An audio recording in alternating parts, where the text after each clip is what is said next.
விவசாயிகளுக்காக தொடர்ந்து குரல் கொடுத்து தன் சின்னத்தையே விவசாய சின்னமாக கொண்டிருக்கிறார் நம் ஐயா. குரலை உயர்த்தி பேசுவது தலைமைத்துவம் அல்ல.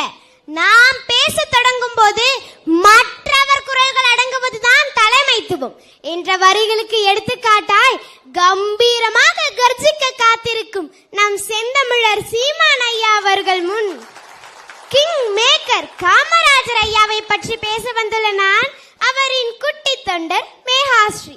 அனைவருக்கும் வணக்கம்.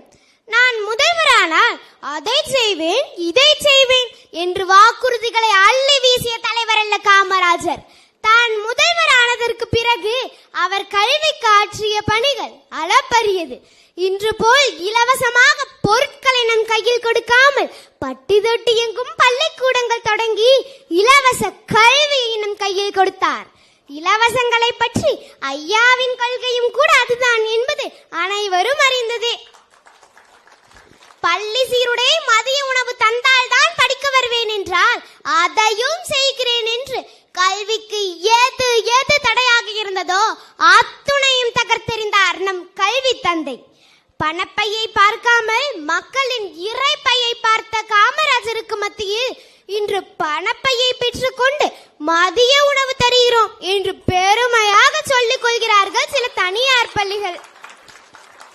சிபாரிசு என்ற வார்த்தையே பிடிக்காத காமராஜர் அவர்கள் ஒரு முறை தன் நண்பர் அழைத்து வந்திருந்த முதல் பட்டதாரியான சலவை தொழிலாளியின் மகனுக்காக லேப் அசிஸ்டன்ட் பதவிக்காக ஒதுக்கப்பட்டிருந்த 20 சீட்டை முதல்வர் நிதி பணத்தின் மூலம் 25 உயர்த்தினார். தான் உதவியதற்கு காரணம் தன் நண்பர் அழைத்து வந்தார் என்பதற்காக அல்ல. இதுவரை சலவை தொழிலாளியின் வீடு என்று சொல்லப்பட்டது இவன் படித்து முடித்தவுடன் ஒரு மெடிக்கல் ஆபீசரின் வீடு என்று சொல்லப்படும் அல்லவா, அந்த ஒற்றை வார்த்தைக்காக தான் உதவினேன் என்றார்.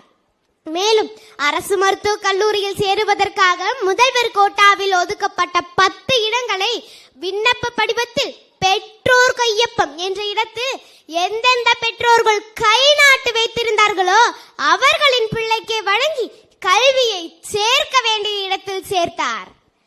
கை நாட்டுக்காக வேலை கொடுத்த காமராஜர் காலம் போய் இன்று சிபாரிசு என்ற பெயரில் கையூட்டுகள் நடந்து கொண்டிருக்கிறது என்று சொல்கிறார்கள். அதை ஒழிக்கவே ஓயாமல் போராடி கொண்டிருக்கிறார் நம் சீமான் ஐயா அவர்கள். நாட்டில் விவசாயத்தை பெருக்குவதற்காக பல நீர்த்தேக்க திட்டங்களை கொண்டு வந்து 12 முக்கிய அணைகளை கட்டி நாட்டில் நிலவளத்தையும் நீர்வளத்தையும் பெருக்கிறார் நம் காமராஜர் அவர்கள். அதுபோல 4G 5G என்று எந்த ஜி வந்தாலும் கஞ்சி ஊத்துபவன் தான் கடவுள் என்று எண்ணி விவசாயிகளுக்காக தொடர்ந்து குரல் கொடுத்து தன் சின்னத்தையே விவசாய சின்னமாக கொண்டிருக்கிறார் நம் ஐயா. நம் ஐயா என்பது பெருமைக்குரியது. கிராமங்கள் தோறும் மின்சார இணைப்பு கொடுத்து அதில் இந்தியாவிலேயே தமிழகத்தை முதன்மை இடம் பெற செய்தார் காமராஜர் ஐயா. ஆனால் இன்று மின்சாரத்திற்காகவே போராட்டம் நடந்து கொண்டிருக்கிறது.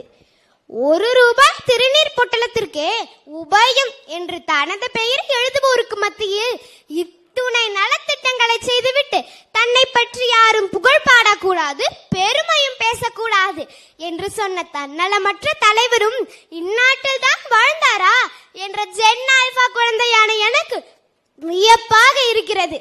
இப்பொழுது கூட நம் கல்லூரியின் நுழைவாயிலில் காமராஜர் என்னை அன்புடன் வரவேற்றார். விதைத்தவன் உறங்கலாம், ஆனால் விதைகள் உறங்குவதில்லை.